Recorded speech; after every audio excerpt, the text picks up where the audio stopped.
ટેન્ડરના આરોપીને સાંસદ રંજનબેન ભટ્ટે છોડાવી ઇજાગ્રસ્તોને પણ અન્યાય ન થાય તે ધ્યાન રાખવું હોવાનો સંસદનો ડૂલો બચાવ. ગિરનારની 5મી ટૂંક દત્તાત્રેય ટોચનો વિવાદ પહોંચ્યો હાઈકોર્ટમાં. જૈન સંસ્થાઓએ 5મી ટેકરી પર ભગવાન નેમિનાથના પગલાં હોવાનો કર્યો દાવો. ઉનાળા પહેલા સૌરાષ્ટ્રના 9 ડેમ સુકાયા. સૌરાષ્ટ્રના 4 જળાશયો ખાલી ખમ બન્યા. 5 જળાશયમાં 1% કરતાં પણ ઓછું પાણી. એમએસએમઈ વેપારીઓમાં સરકાર સામે રોષ. અમદાવાદ વેપારી સંઘ મહાસંગઠન કરશે વિરોધ.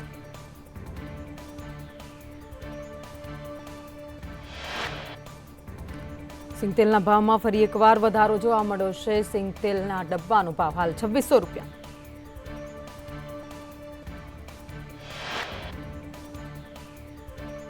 ડુંગળીની નિકાસબંધી હટાવતા ભાવમાં વધારો. ડુંગળી પણ મોંઘી થાય તેવી પ્રબળ શક્યતાઓ જોવા મળી રહી છે. ચૂંટણી પહેલા પ્રધાનમંત્રી મોદી જમ્મુ કાશ્મીરની મુલાકાતે 30,500 કરોડના વિકાસ કાર્યોનું લોકાર્પણ અને ખાતમુહૂર્ત કરશે.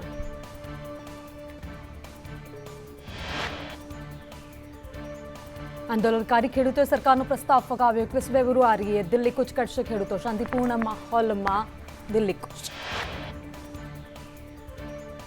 ઉત્તર ભારતના પહાડી વિસ્તારમાં બરફવર્ષા યથાવત. જમ્મુ કાશ્મીર, લદ્દાખ સહિત અનેક રાજ્યોમાં બરફવર્ષા. રાજ્યમાં ફરીથી ઠંડીનો રાઉન્ડ શરૂ થશે. આવતીકાલથી રાજ્યમાં ઠંડીનું જોર વધશે.